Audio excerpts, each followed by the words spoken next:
La manifestación del orgullo gay es una celebración de lo mucho que se ha conquistado. Gritaba y me quedaba sin voz. ¡Vivan los gays! Ser gay en la época franquista era un estigma. Me recuerdo en Sol cuando esas 300 personas arrancaron a cantar A quién le importa. Los gays consiguieron que Chueca levantara cabeza. Y en el año 2000 ya éramos 100.000 personas. Me dijo, papá, ¿te puedo preguntar una cosa? Tú eres gay, ¿no? En el 2005 lo que hice fue casarme. Jamás llegué a preguntar por qué si era gay o no dejaba de ser gay. Soy madre de una niña transexual de 13 años. Que se vea las cicatrices en el pecho, para mí es muy intenso y es muy bonito. Yo creo que es necesario el orgullo. No una vez al año, lo haría más veces.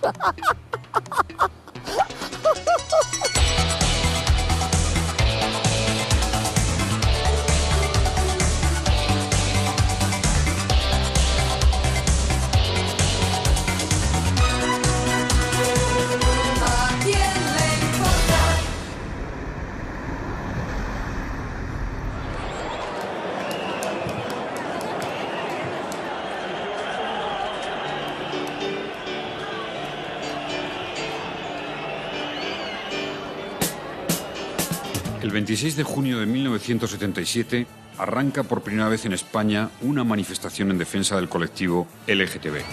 Para la libertad. Ocurre justo 8 años después de las primeras protestas en el bar Stonewall de Nueva York.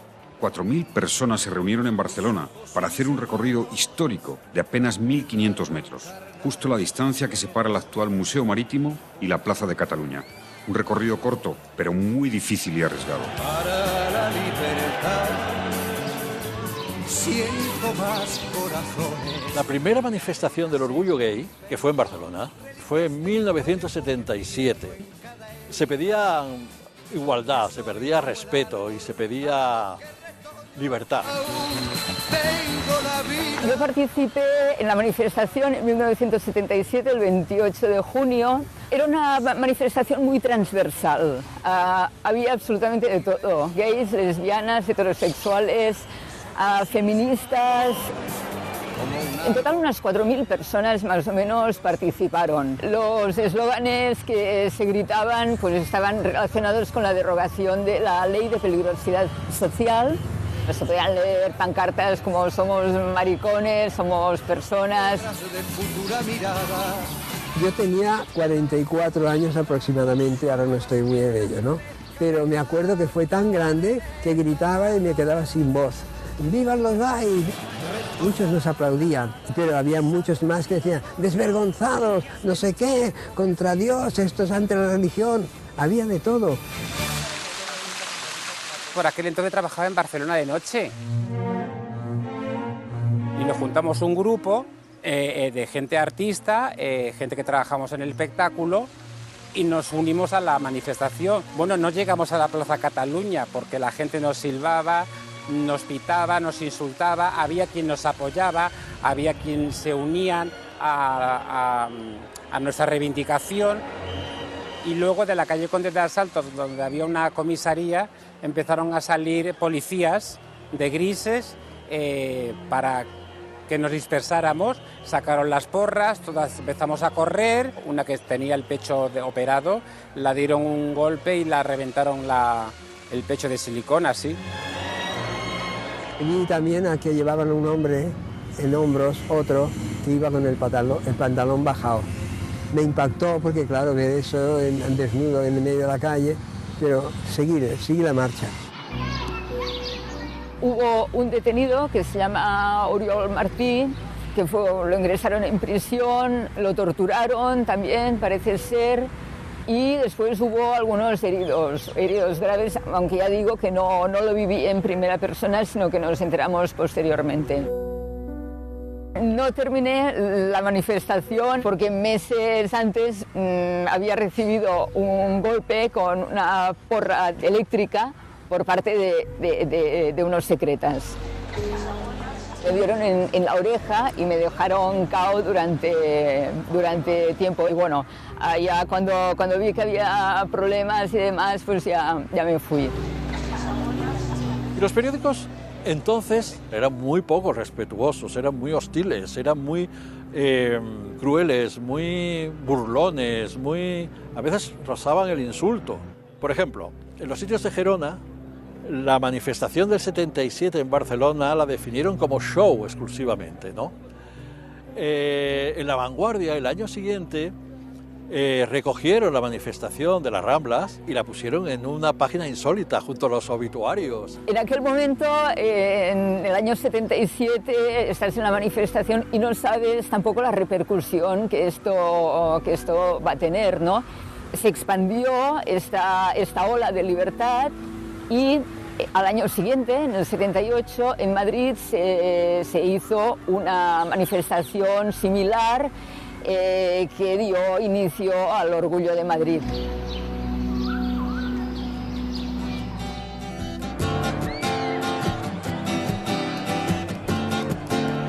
Barcelona abrió camino, pero Madrid no se iba a quedar atrás. Y el domingo 25 de junio de 1978 arrancaba en la confluencia de las calles O'Donnell y Menéndez Pelayo la primera manifestación del orgullo gay en la capital, con casi 7.000 participantes. Están cambiando los tiempos, agárrense que aquí vamos. La ley de peligrosidad y rehabilitación social seguía vigente y su derogación era la principal reivindicación. Durante el recorrido se guardó un minuto de silencio en memoria de Esmeralda la Francesa, una transexual que tras ingresar por segunda vez en la cárcel de Carabanchel no pudo soportarlo más y decidió suicidarse. Pero soplan nuevos vientos, parece que respiran. Los gays, lesbianas y transexuales que hicieron este trayecto sabían que había riesgo de ser detenidos, pero estaban cansados de esconderse, tener miedo, ser perseguidos y sufrir. Por eso llegó el momento de demostrar que estaban dispuestos a todo para cambiar su situación. El tiempo de pedir pasó, momentos de que exijamos. Madrid ya vivió su primer orgullo justo el año siguiente de la manifestación de Barcelona, que fue la gran revelación, ¿no? Para mucha gente gay y no gay. Y Madrid lo vivió al año siguiente, que fue en el año 1978, con un recorrido sorprendente ahora, ¿no? Yo ya estaba comprometido, ¿no?, con la causa y me parecía que era imprescindible formar parte de estos movimientos. En el 78, que yo en ese momento tenía 19 años, yo me acuerdo perfectamente de la primera manifestación, que yo no era parte, pero estuve en ella. Y yo salía del metro o de Simago, no sé de dónde salía, pero vi las banderas, la gente, el gay, que para mí fue un impacto tan grande que me fui corriendo de allí, como que te estaban dando corrientes. O sea, yo ni quería ni mirar por si acaso me ponían con ellos. Ya, yo digo, me voy de aquí porque puede venir. O sea, ni lo miré, yo vi la bandera. Yo me fui corriendo como si me persiguiera el diablo, vamos.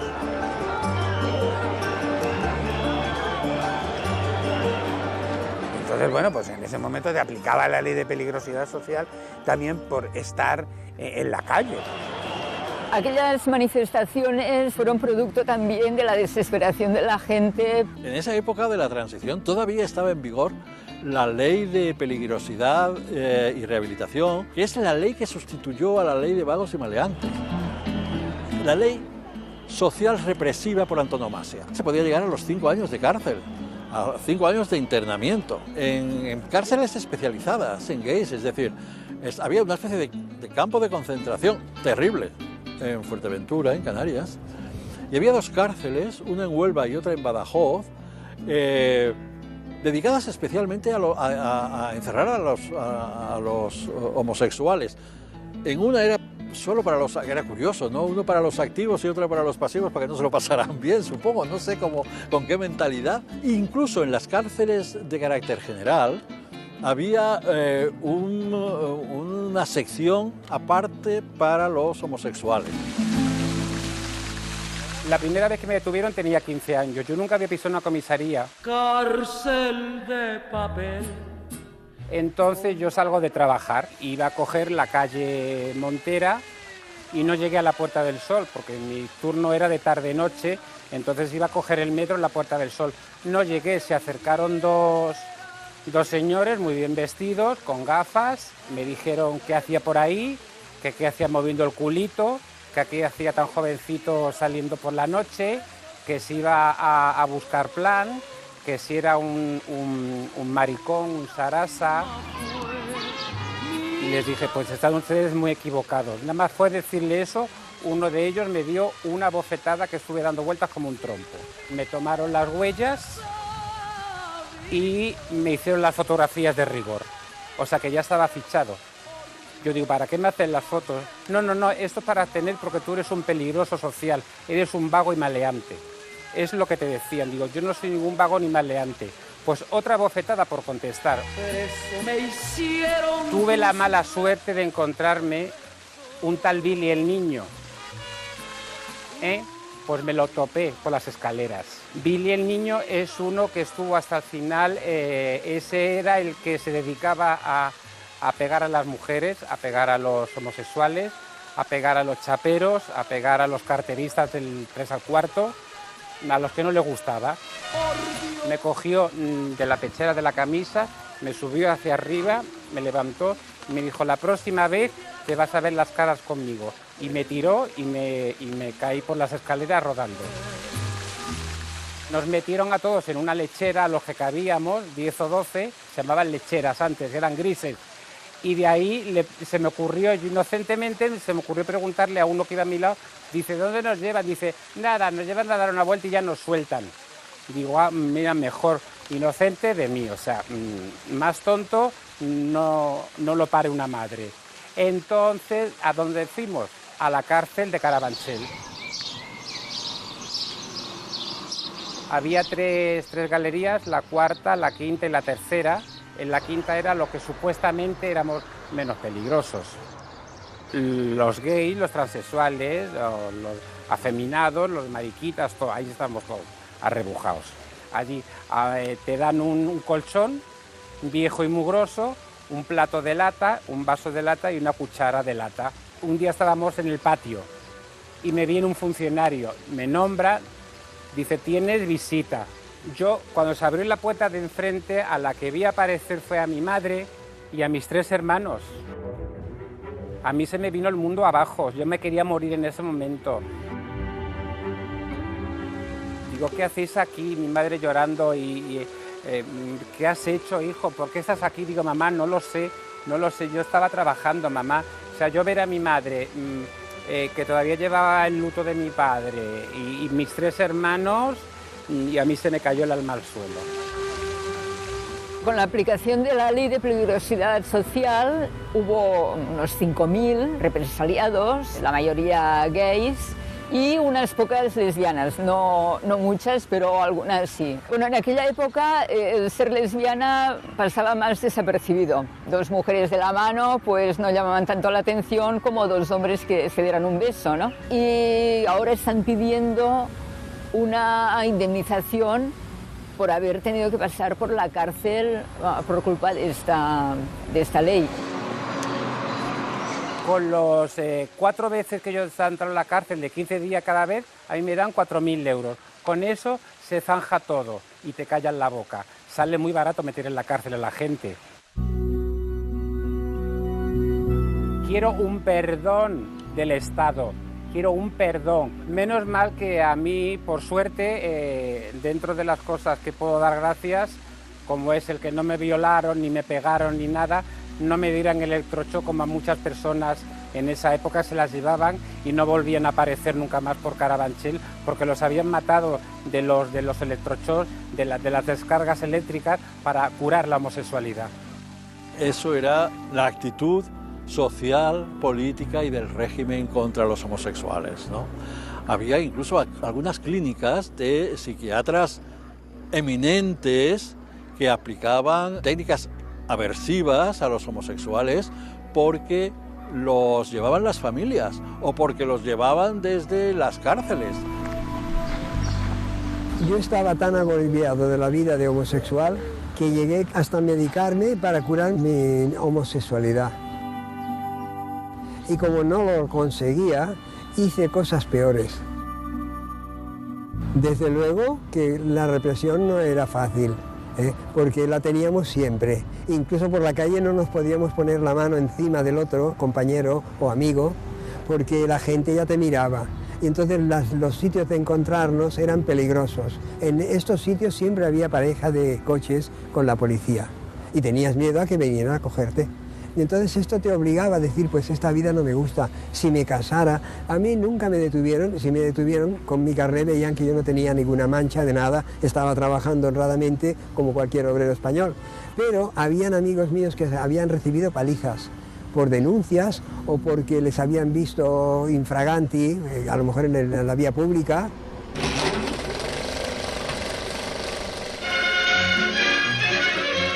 Vino a España pues un extranjero y en los grupos que iba a los bares gays y eso, pues lo conocí. Un apuesto personaje con mucha don de gentes y tal. Y me invitó a quedarme en su hotel. Te hablo del año 45 o 46.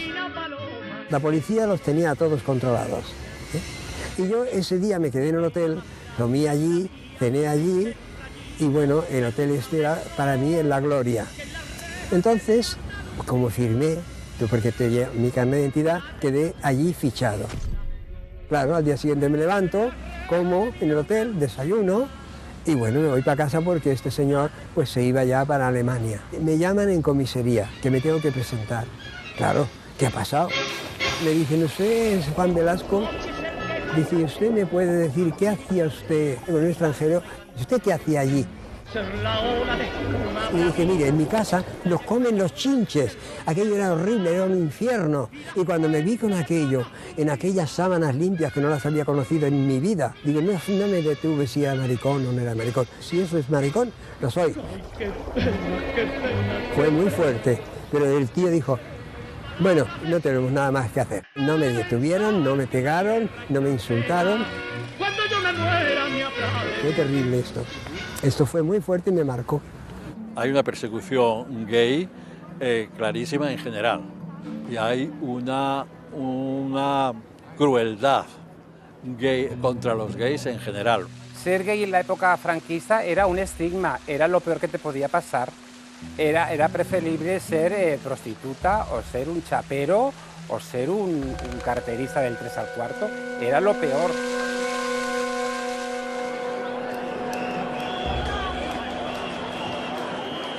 Los años fueron pasando y las manifestaciones del orgullo se sucedían, pero la igualdad estaba todavía muy lejos. Si algo une a todos los miembros del colectivo LGTB es que no importa el momento en el que nacieron, dictadura, transición, movida madrileña o nuevo milenio, todos han vivido un camino plagado de obstáculos. Me llamo Paulina Blanco Muñoz. Tengo 67 años, lo cual quiere decir que yo nací en la posguerra. Fui educada en un colegio religioso. Allí fue donde yo por primera vez sentí atracción hacia una compañera. Somos un sueño imposible. Me siento tan aislada que no me puedo dirigir, por supuesto, a las monjas, cómo yo les voy a explicar lo que me está pasando, cómo voy a explicarlo en mi casa, cómo lo voy a explicar a mis compañeras, que ellas van por otros derroteros, y yo esto me lo guardo, me lo reflexiono y pienso, bueno, esto será pasajero, esto cualquier día me desaparecerá este sentimiento que yo tenía hacia esta compañera. Nunca me atreví a hablarle a esta compañera de lo que yo sentí hacia ella. Somos dos seres en uno. Acabo mi magisterio, mi carrera de magisterio, hago mis oposiciones y me toca ir cada año por un pueblo a dar clases. Y en uno de estos destinos, pues recalo en un pueblo de la provincia de Cáceres y un mes y medio después de llegar conozco a una persona. Era el 26 de noviembre del año 72, 1972. Iniciamos allí una conversación que todavía dura. Aquella amistad se fue transformando en otra cosa, en un enamoramiento.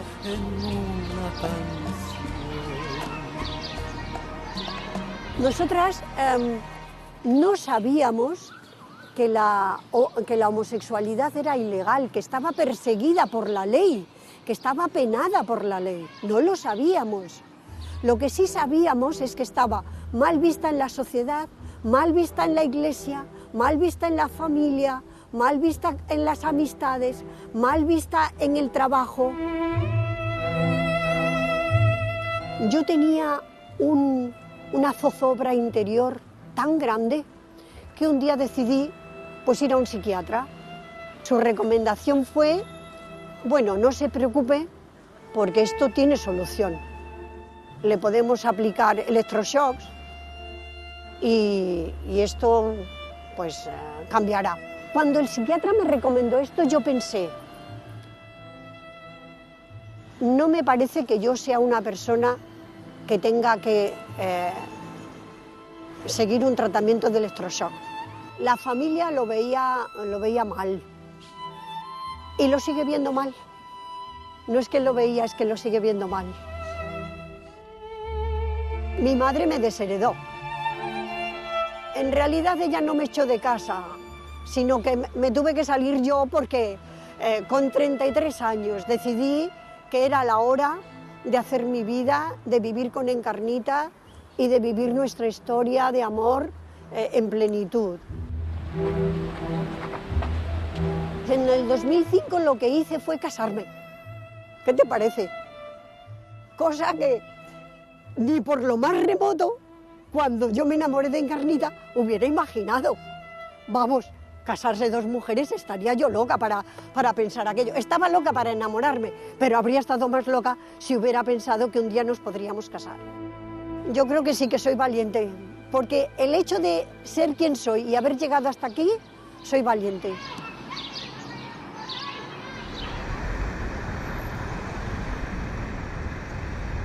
Bueno, soy Federico, soy nacido en Madrid, en el Pozo del Tío Raimundo, en Entrevías, y tengo 58 años.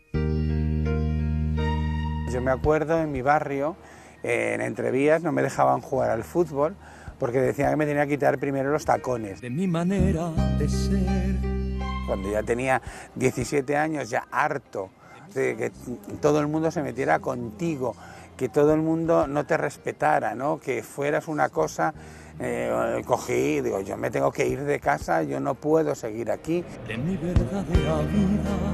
Empecé a trabajar con discapacitados profundos en un centro en Navacerrada que ahora está vacío, y entonces como en ese centro lo llevaban la orden religiosa de Don Orione, pues dije, puede ser una buena idea meterme a religioso. Que sabe nadie. Y entonces, bueno, yo lo vi como una salida de, bueno, ya nadie me va a preguntar. Yo sabía meterme en un sitio totalmente seguro. Estaba como más protegido, me sentía como más protegido. Ya no tenía que decir quién era mi novia o buscar novia, sino pues eso como pasaba a un segundo plano, ¿no? Después de eso, cuando me echan, yo creo que por maricón, mi afán era de buscar a una persona que fuera mujer y que se casara conmigo, evidentemente, porque es que es lo que te mandaba la sociedad. Por lo que vibra de emoción mi corazón. Con mi exmujer, muy bien, yo me enamoré realmente, no era una cuestión de decir, mira, esta me va a tapar, no, porque me enamoré de ella emocionalmente, pero yo veía aún así que me faltaba algo. O sea, yo no quería ponerle nombre, no quería, estuvimos casados 12 años, o sea y teníamos relaciones sexuales normales y corrientes, sin ningún tipo de problema, sin ningún tipo, pero yo me veía que me faltaba como cualquier cosa, ¿no? Algo. La primera vez que yo me dije, soy gay, yo tenía 36 años, y casado, con hija, y era un poco complicado de digerirlo. Entonces llegó un momento que digo, bueno, ya sé que soy, pero no digo nada. Mi exmujer era, primero, una bellísima persona, la considero que ayudó muchísimo, me ayudó un montón, porque en esos momentos yo me hubiera suicidado. Yo, en el momento de la soledad, porque lo que tenía más miedo es a esa que nadie te quisiera, que te abandonaran, porque era lo que teníamos en la cabeza, que era un hombre, una persona gay, ¿no? Con mi hija fue distinto, porque ella cuando tenía 10 años me dijo, papá, ¿te puedo preguntar una cosa? Digo, sí. Bueno, mal que ya estaba en tratamiento, ¿eh? Si me lo llega a decir sin estar en tratamiento, yo no sé lo que hubiera hecho. Yo me hubiera, no sé, no lo hubiera podido aguantar, ¿no? Porque era algo que yo no quería nunca oír. Y me dijo, papá, tú eres gay, ¿no? Yo me quedé así, digo, sí. Y entonces ya ella se cayó a los 10 años. Dijo, me has quitado una. Y luego ya con 12 años, que ya habíamos decidido, su madre y yo, separarnos, porque teníamos que iniciar las nuevas vidas. Me dijo, yo lo que no entiendo, papá, es que si te gustan los hombres, ¿por qué vives con mamá? Y yo le dije, pues genial, digo, mira, digo, eso es ahora vamos a iniciarlo, tanto tu madre, tú y yo, porque es un mundo que yo, ni tu madre, ni nadie conocemos. Vamos a ir descubriéndolo, ¿no? Hola, me llamo Cefe, nací hace 58 años y en la actualidad tengo 3 hijos, un hijo biológico y 2 adoptados. Hombre, yo ahora actualmente tengo muy claro que me gustan los chicos. Sería absurdo a estas alturas. En el 81 conozco del grupo de teatro a una chica que me llama especialmente la atención y va poco a poco, bueno, quizá no tan poco a poco, la relación va surtiendo efecto y justamente al año pues ya estábamos casados. Mis amigos se casaban, tenían niños y yo me parecía que ¿por qué me iba a privar yo de eso? Y fue un reto que me hice a mí mismo. Y eso fue lo que me llevó y sobre todo el deseo grandísimo de ser padre. Y al año justo de casarnos ya había nacido mi hijo mayor y fue para mí la mayor alegría del mundo, sigue siendo la mayor alegría que yo he tenido en mi vida. Y a los 7 años justos llegó la separación, entonces como consecuencia había una liberación por mi parte. Después de muchos años he decidido iniciar un proceso ambiciosísimo que me parece que es la adopción y a partir de ahí inicio el proceso.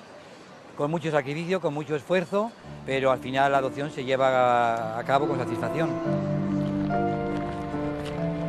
Hola, me llamo Alejandro Torres García, tengo 18 años, mi padre es Cefe. El recuerdo que tengo yo de mi padre, el primer recuerdo que tengo yo, es cuando estaba en acogida en Rusia y bajo por las escaleras, recuerdo que hacía frío, pero mucho. Recuerdo que ese día de repente me dice, prepara la maleta, te vas. Yo cojo las 4 cosas que tenía allí, ¿sabes? No tenía más. Las preparé en ese momento, bajé y le vi a él y a mi hermano mayor. Yo no sabía lo que era felicidad, ¿sabes? Yo no sabía lo que era amor. No tenía ni idea de qué era eso. Hasta que le vi a él me dio la mano para salvarme. Mi padre Cefe ahora mismo es lo mejor que tengo. Y no lo cambiaría por nada del mundo, ¿sabes? Para mí es perfecto.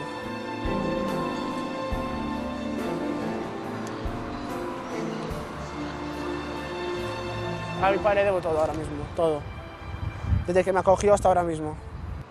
Y claro, yo jamás llegué a preguntar por qué si era gay o no he dejado de ser gay.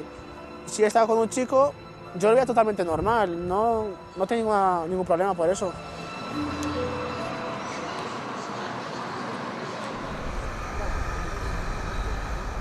Me llamo Alfonso, tengo 52 años. Mi infancia fue una infancia bastante feliz. No tuve mayor problema con el tema de mi homosexualidad. Pero yo siempre lo cuento, a mí me salvó una revista pornográfica que escondía mi padre debajo de la cama. Él tenía ahí sus revistas, entre ellas un penthouse, con fotos de chicas desnudas, por supuesto, pero de repente había un reportaje sobre 2 hombres en San Francisco que salían en fotografías en situaciones cotidianas, ¿no? Desayunando, cenando en la cama, uno leyendo y el otro medio dormido. Y yo, que debía tener como 11, 12 años, cuando vi eso, me di cuenta de que lo que yo sentía dentro existía, que era una realidad, y desde ese momento como que me tranquilicé mucho. Dije, pues esto existe. Algún día yo también tendré una pareja y viviré como estos de las fotos. Yo salí del armario cuando tenía unos 20 años, que estamos hablando de los años 80. Y en los años 80 el problema es que no había referentes. No había referentes positivos como ahora, ¿no? De lo único que oías hablar era de que había un travesti que se llamaba Paco España, la gente hablaba mucho de Freddie Mercury o de Rock Hudson y el VIH y estas cosas, ¿no? Pero referentes positivos y que hablaran abiertamente y que contaran la realidad de que la homosexualidad no es más que una orientación sexual, no existían, ¿no? Entonces, a mí me costó contárselo a mis padres y yo no se lo llegué a contar, de hecho. Mi madre estaba con la mosca detrás de la oreja, le preguntó a un amigo mío y mi amigo le dijo, sí, Alfonso es gay.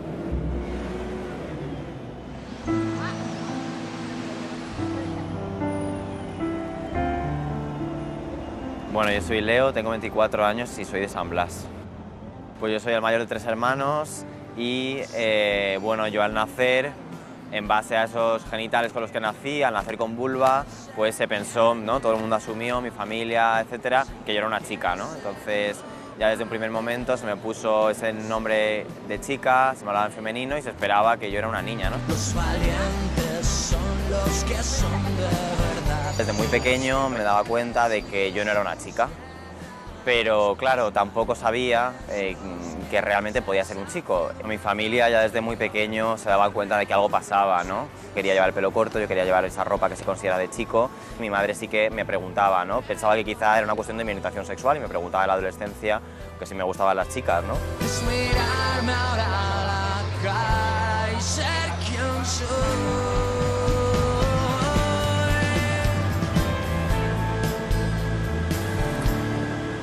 Como niño esto lo viví con mucha soledad. Yo realmente pensaba que no iba a cambiar. Efectivamente, yo tenía claro que ese era mi cuerpo y que ese iba a seguir siendo mi cuerpo, ¿no? No me imaginaba que fuera algo que pudiera cambiar o que, en fin, yo desde muy pequeño, desde que tengo recuerdos, me resigné a esa idea de, bueno, yo he nacido con este cuerpo y es el cuerpo que voy a tener siempre. Todo el proceso de cambio es un poco conflictivo también porque, bueno, nosotros usamos mucho la palabra transición, ¿no? Para hablar de esto. En mi caso hice esa transición social, digamos, en un primer momento de decirle a la gente, oye, pues soy un chico, ¿no? Junto a todas mis amistades, tengo algo que contaros. Pues mirad, resulta que yo siempre me he identificado como chico, que he elegido el nombre de Leo y quiero que me habléis en masculino a partir de ahora porque es como yo realmente me identifico, me siento cómodo y espero que podáis pues tratarme de esta manera, ¿no?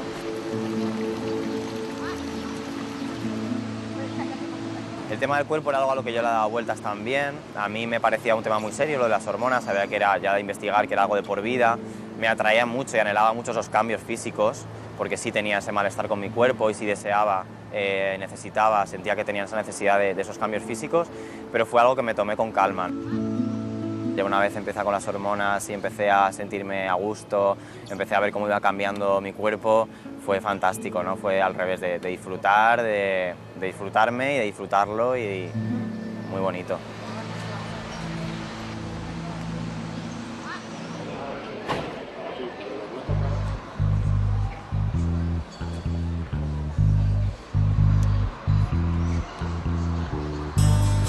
En los 80 Chueca tenía un índice de peligrosidad, pero no solo para nosotros, para cualquiera. En la plaza se pasaba heroína y probablemente entre dealers y yonkis con mono. Además era aquella época que los muy jóvenes no entenderéis, pero era la época en que te amenazaban con una jeringuilla para asaltarte, que era realidad. Esto lo ves en las películas de Eloy de la Iglesia y no es ficción. Un día cualquiera no sabes qué hora es. Chueca no era una plaza segura ni los aledaños, pero siempre hubo ambiente gay, siempre, porque siempre hubo bares.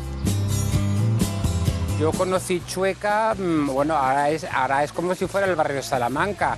Antes Chueca tenía fama de mucha, por desgracia, de mucha prostitución. Había mucho transexual prostituyéndose, mucha droga. Era insegura, sí, era insegura. Yo tenía 18 años y no me podía creer que hubiera sitios donde la gente que le gustan, la gente de su mismo sexo, pudiera encontrarse. Me fui para Chueca, entré en un bar, me pedí una cerveza en la barra y me puse a mirar alrededor. Pero ahí yo no veía nada raro, nada especial, digamos. Era un bar normal y corriente, debía entrar en el único bar de la Plaza Chueca que no era gay. Total, que salí y en la puerta de repente me crucé con dos chicos que iban hablando así como muy... haciendo mucho amaneramiento y dije, uy, esta es la mía, voy detrás. Y ellos me dirigieron al Black and White, que fue mi primer encuentro con el ambiente gay.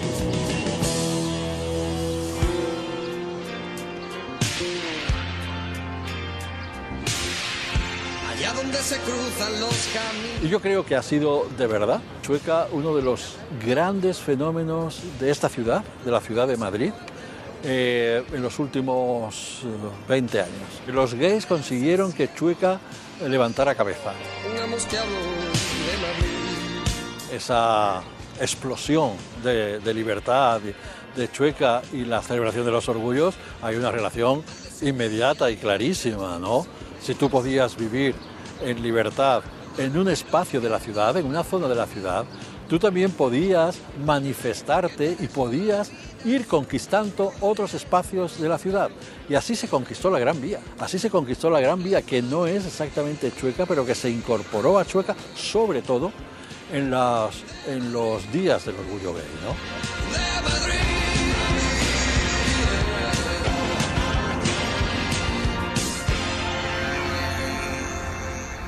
Mi primer orgullo lo recuerdo en la calle, me recuerdo en Sol. No sé, no me preguntes cómo llegué. Yo creo que estaba con Pedro Monster y probablemente con La Plástica, no sé si estaría La Prohibida, que era un poco el grupo que yo tenía en aquel momento para salir, para pinchar. Y recuerdo la sorpresa cuando esas 300 personas, yo creo que si digo 500 exagero, no sé, 500 personas arrancaron a cantar A Quién Le Importa, cosa que creo que ya venía de algún año anterior.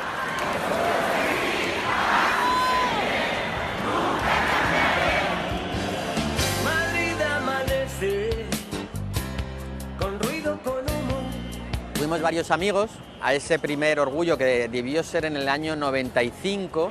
Eran 300 personas como mucho, muy pocos gays y nos sentíamos un poco como pez fuera del agua. Y nosotros era como, madre mía, ¿y esto qué es? Y nosotros gritábamos, desde pequeñita nos gustaban las muñequitas. Y la gente nos miraba así como diciendo, ¿y estos de dónde han salido? Una vez más, una vez más, una vez más. Probablemente 1996 es una fecha significativa, por lo menos, en la manifestación del orgullo gay, porque es cuando aparecen en la manifestación la primera carroza y cuando la manifestación pasa empieza a pasar al desfile.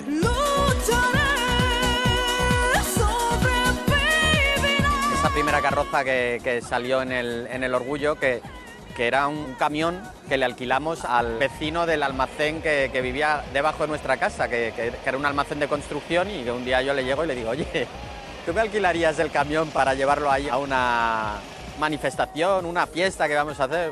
Claro que sí, yo te lo alquilo.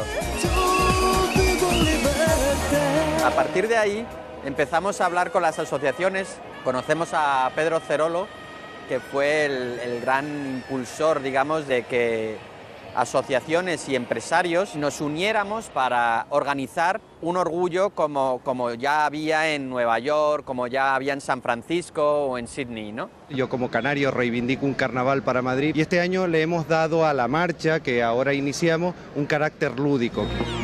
Y a partir de ahí ya en el 97 ya fue el primer año en que ya hubo más carrozas. Alaska participó como musa del orgullo por primera vez en la carroza de Shanghái.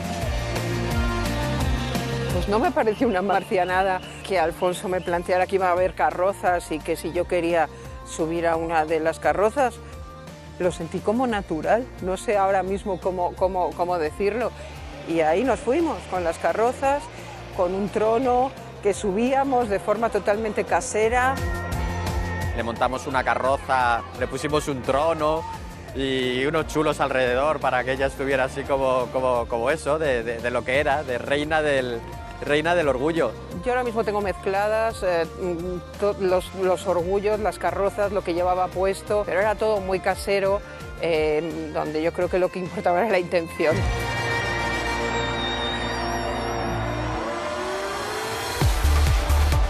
Ya es un himno oficial sin ser oficial y eso para mí siempre será lo que más valor tiene, haberle dado otro sentido a lo que has hecho. Nosotros hacemos pop.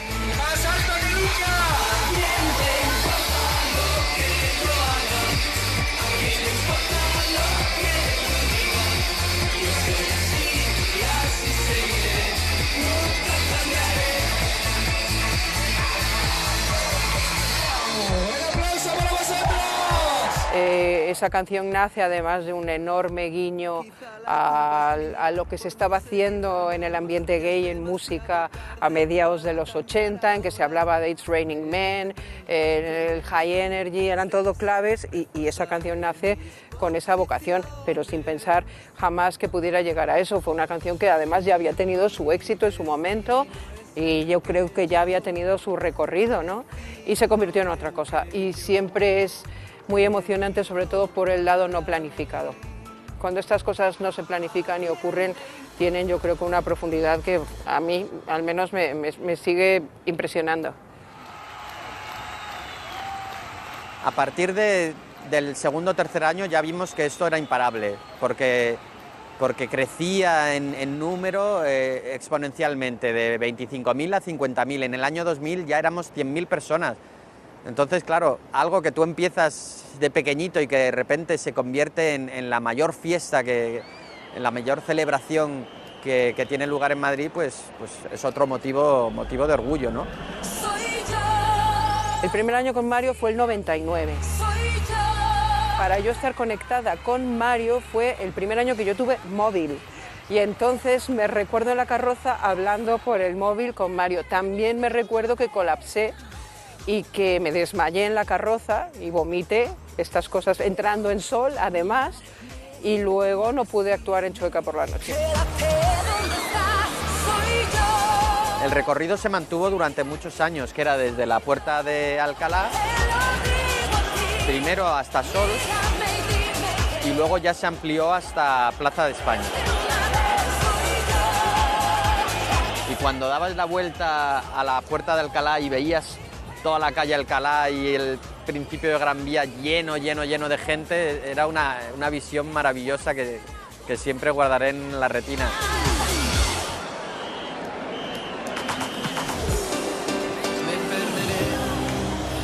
Porque al verlo desde arriba es muy emocionante tener la perspectiva cuando enfilas Alcalá y está lleno, cuando miras hacia atrás y está lleno, cuando ves a los compañeros en otras carrozas, es un momento muy emocionante. Pedro Moster y yo siempre nos hinchábamos a llorar en la Puerta de Alcalá y no había quien nos parara.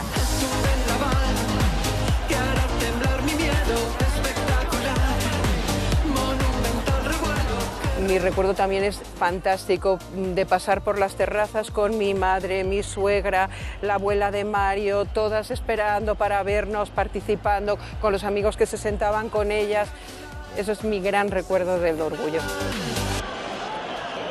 Por temas de seguridad, fundamentalmente, se ha tenido que pasar al Paseo del Prado y Paseo de Recoletos, pero bueno, sigue siendo igual de emocionante y de bonito lo de ver toda la ciudad invadida por los colores del arco iris y de gente divirtiéndose y al mismo tiempo reivindicando, ¿no? Eso es lo bonito del orgullo.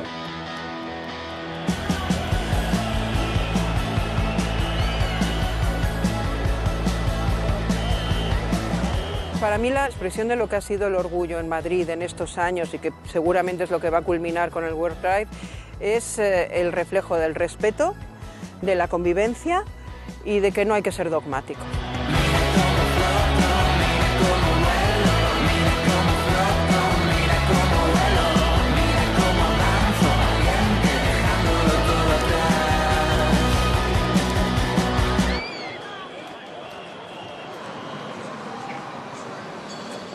Me llamo Violeta, soy madre de una niña transexual de 13 años. Me casé hace 17, casi 18 años, tenemos 3 hijos.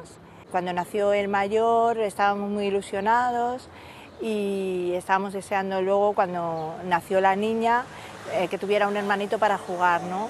Entonces nos hizo mucha ilusión que nos dijeran que era un niño, porque pues va a tener un hermanito para jugar y demás. Y lo que pasa que a partir de más o menos los 2 añitos, Eli empezó a decirnos realmente cómo se sentían. Encerrado en un cuerpo equivocado, con 1000 llagas en las manos, luchando por vivir. Era un continuo, ¿no? Porque Eli es verdad que iba expresando cosas y luego pues frases como ¿y a mí cuándo me va a salir el pecho? O voy a tener un niño en la tripa. Como una flor. Una vez que Eli, pues fuimos a casa de mi sobrina y se puso un vestido de Blancanieves. Y entonces cuando se puso ese vestido de Blancanieves, mi marido y yo nos miramos y nos quedamos alucinados porque es como que se la iluminó la cara, ¿no? Es como la cambió la cara, una cara de felicidad. Si pones el alma. Y dijimos, uy, pues a lo mejor no es que vaya a ser gay, es que a lo mejor es que es una niña.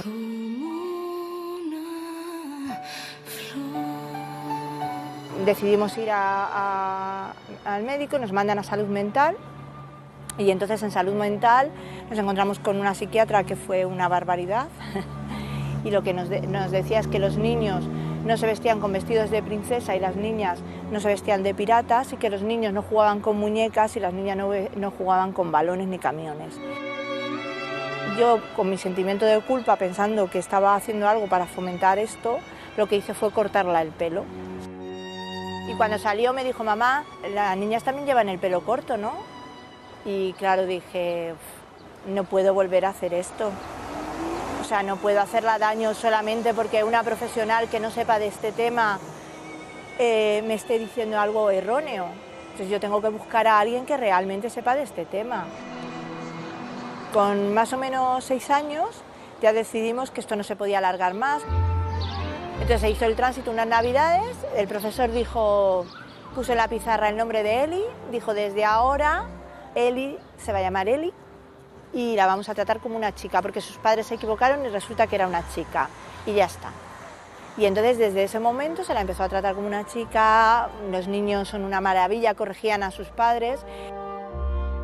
Yo tenía mucho miedo a equivocarme, mucho, me daba mucho miedo estar metiendo la pata y entonces lo hablamos mi marido y yo, ¿no? Y dije, es que me da mucho miedo equivocarme. Y me dijo, bueno, pero si nos equivocamos, ¿qué pasa? Bueno, vamos a dejar que sea feliz ahora y cuando tenga 18 años que haga lo que quiera, pero que sea feliz ahora.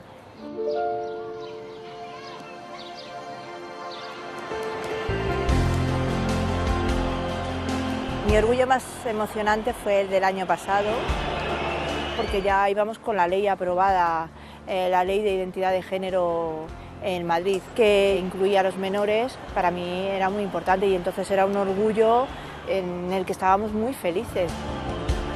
Para mí fue especial el 2000, cuando estábamos ahí, venía la televisión, me acuerdo que muchos, ¡que viene la tele! Todos agachaban, o sea, había un miedo. Ya desde ese momento no he dejado de ir, pero lo más importante es que también mi hija llegó 2 años después y se montó conmigo en la carroza. Y cuando bajamos de la carroza y a todo el mundo me dice mi hija, estoy orgullosa de ti, papá. El orgullo más especial para mí, sin lugar a dudas, es el 2007. Aparece en el orgullo por primera vez mi hijo Alejandro, mi hijo adoptado. Se encuentra en autobús con familias diversas, de 2 papás, de 2 mamás, de un papá, de una mamá, y ve que él tiene su sitio allí, se encuentra arropadísimo, hace sus primeros amigos que mantiene actualidad. Momento lleno de emoción, lleno de pasión también para mí, porque nos sentimos tanto él como yo muy arropados. Mi primer recuerdo en el orgullo es ya habiendo hecho la transición. El no haberlo vivido nunca, pues hizo que además fuera pues mucho más explosión, ¿no? de gente, de el vivirlo también con un montón de personas trans. Para mí es muy especial en los orgullos el visibilizarme como persona trans. Para mí el poder visibilizarlo de alguna manera, sea con una pancarta o sea quitándome la camiseta, ¿no? Y que se vean las cicatrices, ¿no? En el pecho, para mí es muy intenso y es muy bonito también. Y el compartir eso con más chicos trans, ¿no? Y cogernos un montón de chicos trans, ¿no? Así de los hombros, ¿no? Y todos sin camiseta y visibilizando que somos trans, ¿no? Y celebrando que somos trans. La primera vez que fui al Orgullo y vi aquellas carrozas y vi aquella parafernalia, pero vi aquella gente que suponía yo que habrían estado como yo dentro del armario y que con tanta libertad podían mostrarse. Me sentí tan cómplice como ellos. Y he llorado en Extremadura.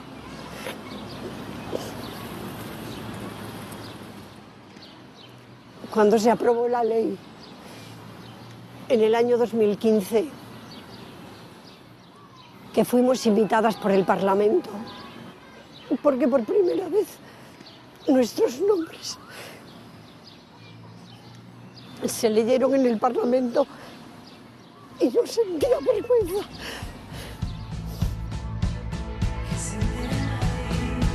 No sentía vergüenza. Eso fue importante. Que se entere Madrid, que he venido por ti, que hasta el miedo se va, se acobarda sin más, si te ve amanecer. Y vuela, y vuela, y vuela, y vuela, y vuela, y vuela, y vuela.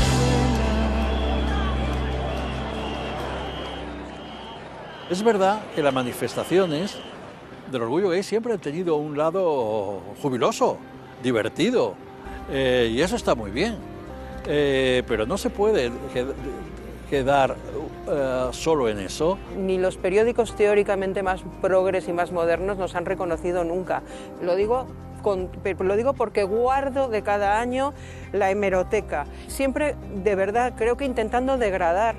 Intentando siempre una transexual con los pechos fuera, para luego criticar que lo nuestro es como puro carnaval. Pues tío, saca las primeras filas, saca a las lesbianas en las motos, saca otra cosa en la foto, pero no.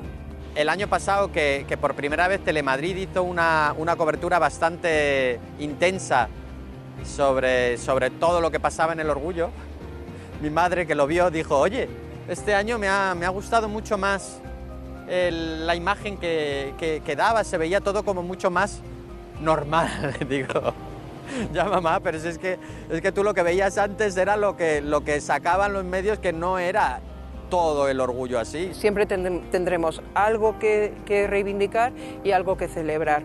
Ojalá la balanza cada día sea más celebrar y recordar los logros que se han hecho y menos de tener que reivindicar, pero va a ser necesario siempre. El orgullo sigue siendo necesario porque hay mucha gente, y no hablo solo de Madrid o de España, que todavía sigue sufriendo por tener una orientación sexual o una identidad sexual diferente. Sí, yo creo que es necesario el orgullo. Yo creo, y lo haría más veces, no una vez al año, lo haría más veces. Yo me he emocionado muchas veces en el orgullo, cuando he visto a personas mayores que disfrutan de lo que nunca pensaron que podrían disfrutar cuando eran jóvenes y cuando podían vivir su vida en plenitud. Esas cosas a mí me emocionan siempre mucho. La manifestación del orgullo gay es una celebración de lo mucho que se ha conquistado, pero todavía queda mucho por conquistar. Seguramente, ninguno de aquellos que por primera vez salieron a la calle a pedir la igualdad para el colectivo LGTB podía imaginar entonces los logros que se han conseguido. Pero el camino del orgullo no ha terminado. Los delitos de odio al colectivo LGTB han aumentado este año un 36%. La primera causa del bullying en los colegios continúa siendo pertenecer a este colectivo. Se estima que más de la mitad de los niños LGTB lo sufrirán en algún momento. El 85% de las personas transexuales y transgénero está en paro debido a la discriminación. Por eso, cada año, el orgullo tiene que ser más grande.